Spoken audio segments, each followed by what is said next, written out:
Imagine being sucked into a 30-inch pipe, in a tornado of water, tools, and men, rushing along underwater in the dark, without completely understanding what was happening to you, holding your breath with the certainty that you would drown in just moments. Only one of the 5 men sucked into the pipeline that day would live to tell what happened.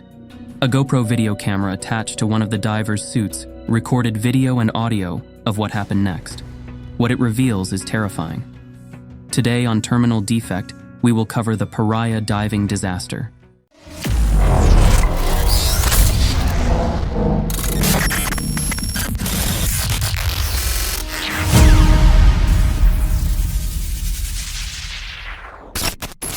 February 25th, 2022, began as a typical day at work for the personnel of LMCS Diving at Pointe-à-Pierre. They were supposed to do some maintenance on a pipeline for Paria Fuel, Trinidad, and Tobago's government-owned oil corporation. For professional divers Kazim Ali Jr., Yusuf Henry, Faisal Kurban, Rishi Nagasar, and Chris Budrum, it was simply another day at work. They would be working on a pipe that was not currently in use. It was a U-shaped pipeline connecting the spot where an oil ship would draw up to dump its oil, known as Berth 5, to the region where the oil entered the refinery, known as Berth 6. In order to perform their work for the day, they would have to separate the pipe from the ocean water to access the areas that needed repair. In order to do this, they installed a specific habitat bell on top of the pipe.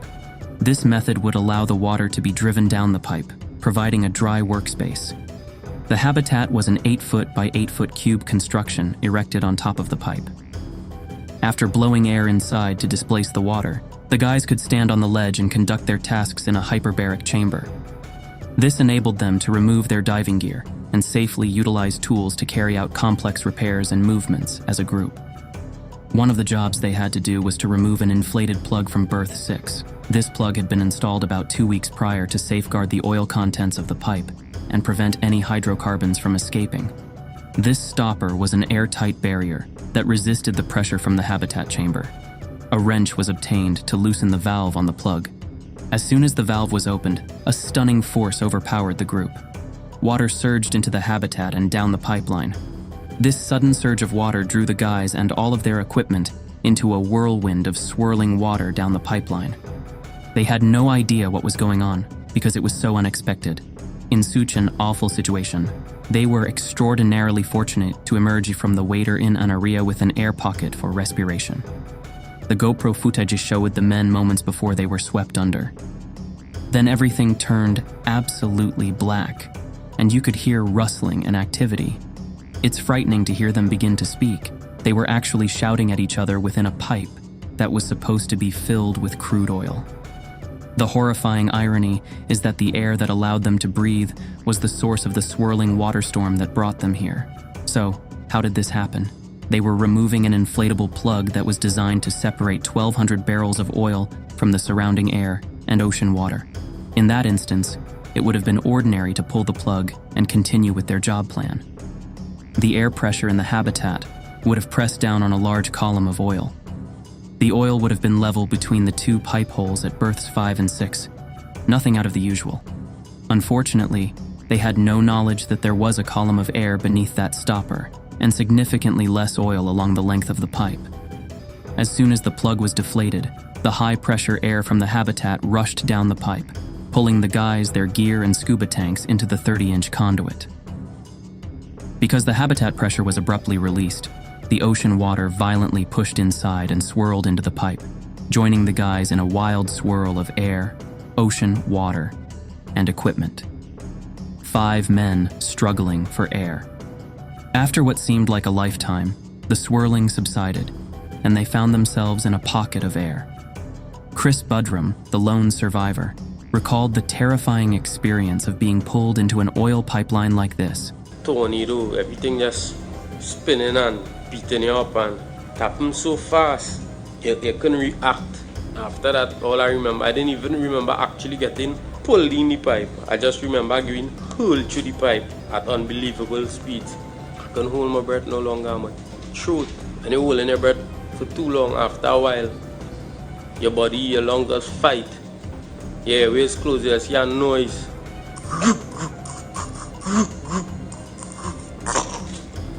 Your body suffering to pull air.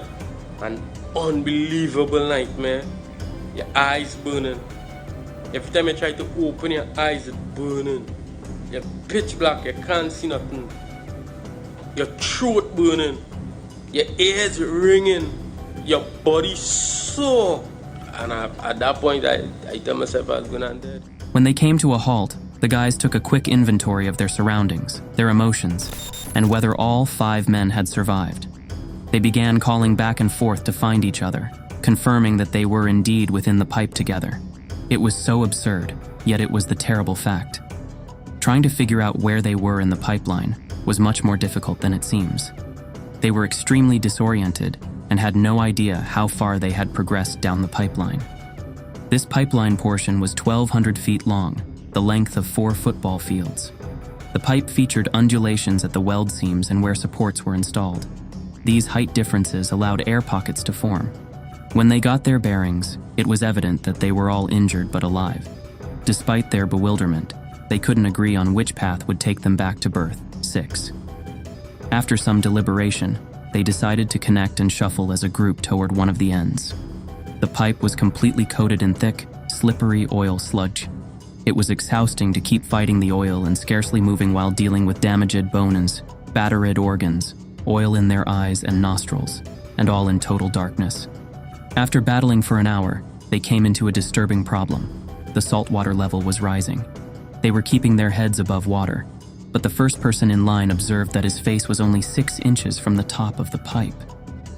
There was no way to go on like this. Some of the soldiers had been severely injured and would be unable to move for the foreseeable future. Chris Budram and Kazim Ali led the group, followed by Yusuf, Faisal, and Rishi. It was determined that Chris and Kazim would try to hold their breath until they found another pocket of air. They assured the men that they would fight to escape and return with assistance for everyone. The 2 men raised their faces high in the water for as long as possible before holding their breath and swimming ahead in search of oxygen. Their battle led them to a second pocket of air near the riser pipe, which could lead them out. They were overjoyed to discover 2 of their diving tanks sitting in this location. It seemed like this was all they needed to make their escape. They almost used both bottles of oxygen to move on to the next stage. But Kazim's injuries were getting more serious, and he wasn't able to move quickly. Together, they determined that Chris should take what oxygen he had left and swim to the end of the pipe for aid. After more than 2 hours in the pipe, Chris was relieved to reach the top of the greasy water at berth 6. He pounded and screamed in an attempt to gain the attention of the rest of the ship team. One of the searchers eventually discovered him and helped him climb out using a chain. Chris felt overwhelmed and fatigued. He said that there were air pockets throughout the line and that all of the men were still alive. He was brought to the hospital after informing rescuers that they had air and were injured but alive. Until this time, the other LMC members were unsure if they were still alive. They imagined the pipe was filled with oil, and the men would have perished in minutes. They also knew that each oxygen tank could last up to an hour. It had been more than 2 hours since the guys were pulled into the pipeline, but there was now some optimism. After Chris explained the problem, divers in the water tapped the pipe in several locations and received a tap back from inside. The captive men must have felt immense relief that someone knew they were inside. They were aware that skilled divers and several types of equipment would be present on the ship above them, including oxygen tanks, rope, lights, and help. Hour after hour, they waited for a glimpse of light or the metallic clang of oxygen tanks being lowered, but they saw nothing and heard nothing. Not only were they suffering from the injuries inflicted during the initial flush, but they were also struggling to breathe the bitter, oily air. It is a heartbreaking reality that these men were only a few hundred feet from safety, but no one ever arrived. The activities of LMCs, Paria Fuel, their subsidiary firm Heritage, and the Coast Guard have been widely disputed.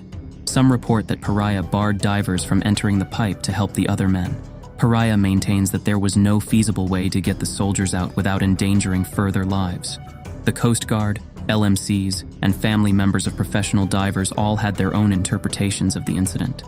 We don't know if the soldiers died from their injuries, ran out of breathable air, or drowned attempting to swim to one of the pipe outlets.